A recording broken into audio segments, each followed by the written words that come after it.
Hi, this is Ibarian X from the Candid frame, and today I want to talk about creating depth by creating implied diagonal lines within the frame. I've talked about the importance of diagonal lines in a previous video, but I want to take it a little step further.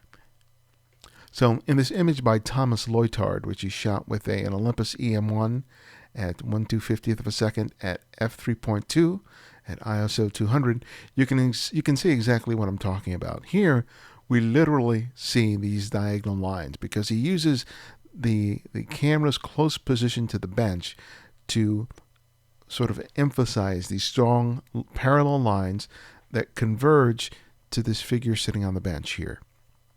And these lines end up guiding our eyes to the subject here in the frame.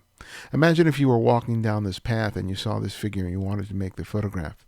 The image that would result would be with the bench and these lines being parallel to the actual film or the sensor plane. So this diagonal line that we see here wouldn't be present. We would see all these sort of repeating patterns of these studs about the wood in the background, and we would have the subject probably positioned off center at a PowerPoint using the rule of thirds. So this diagonalness, for lack of a better word, would be completely missing from the frame. But you can see how in this shot it plays such an important role in creating a very dynamic shot that really guides the viewer as to where the photographer wants the viewer to discover the subject. So we'll see here in the next shot that by Kevin Balance that he's doing the very same thing. There's no technical information here regarding the camera or the exposure, but nevertheless he's using exactly the same principle. You get to see this implied diagonal line that's created by the bodies of these boys standing in formation here, and our eyes go from here all the way down to this boy's expression here, and finally this boy with the mouth wide open. So the lines here are created by the bodies, and it creates just a bunch of energy in the shot, which is finally completed with the expression of these boys here. Again, imagine being parallel to these boys in line. This boy's expression would probably get lost in the mix because there's obviously sort of a fence here. There are probably elements in the background here, and the impact of the shot would be completely lost, even though they might be exhibiting the same expression and body language. Because of the camera's position relative to them, they would have been a lot smaller within the frame, and their expressions wouldn't have been as clear or as dominant as they are in the frame. Part of this, and you'll see this with the subsequent images, often involves the use of a wide-angle lens with the camera positioned relatively close to one of the elements, which serves to become the anchor for the frame. In this case, these two boys here serve as a really strong anchor, and we explore the rest of the image here, but this pattern just draws us right back to their faces.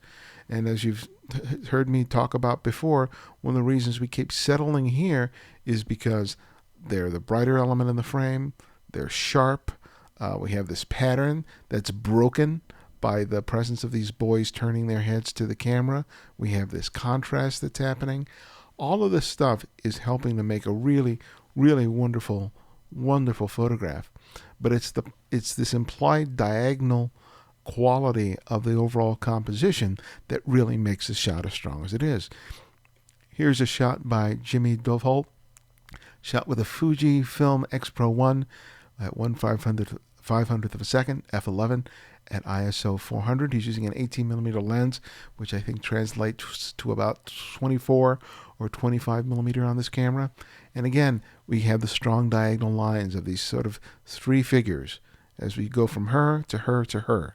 But there's also a lot more going on here. You have the diagonal lines of these tracks that are in the sand leading up to her. We have these sort of lawn chairs or beach chairs. There's a diagonal line implied here. You even have a slight diagonal line created here.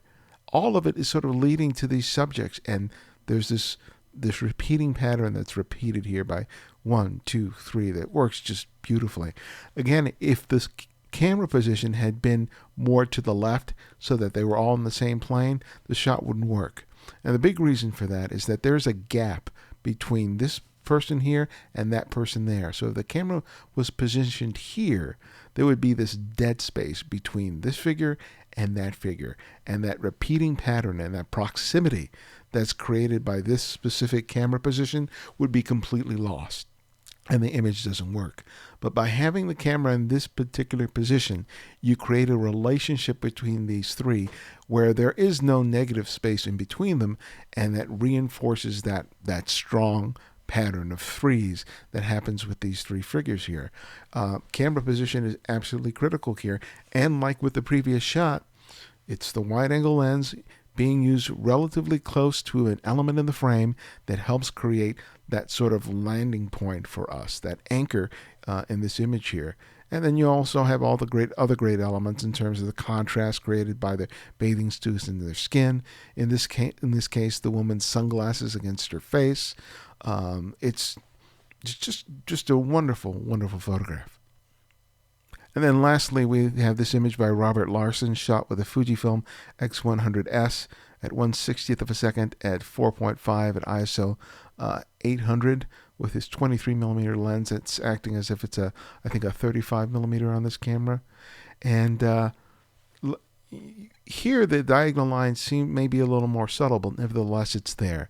We have the strong diagonal line created by the door frame, the way it leads to the subject here. But we also have this man's elbows and his arms sort of directing us to these figures here that are sort of embracing. And then you have the lines of the wall, because the camera's composes this shot off kilter. This becomes a diagonal line, all of us leading to these figures here, and these both serve as counterpoints to each other. Emotionally, we're getting a very different sense of these people. Here, there's this public show of affection here, and then this person here looks to be a little more isolated, and we sort of bounce and forth back between the two. So emotionally, there's just great contrast happening here. But again, pay attention to how the use of the camera's position helps create a visual dynamic by the implied presence of these diagonal lines to guide the viewer's eye. So even though this subject here is looking to his right and off camera, and his attention is away from these two people here, nevertheless, our eyes are guided here, and then we go back here, and there's just a wonderful roundabout quality that is a result of being really careful about the composition, which is great.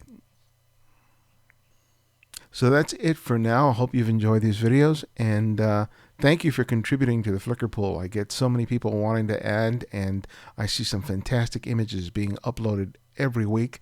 I wish I had more time to dedicate to talking about more of these photographs, but you can certainly do it by favoriting those that you like and taking the time to comment and share with people why you like some of their photographs. There's a lot to be learned here. And if you're discovering us for the first time and you've never heard of The Candid Frame, well, visit us at thecandidframe.com, where you can listen to interviews with some of the world's best photographers. I have over hundreds of interviews with some photographers from every genre of photography. And if you're into creativity and you don't want to hear about gear all the time, well, this is the show for you. All right. Thanks a lot for joining me, and I'll talk to you next time.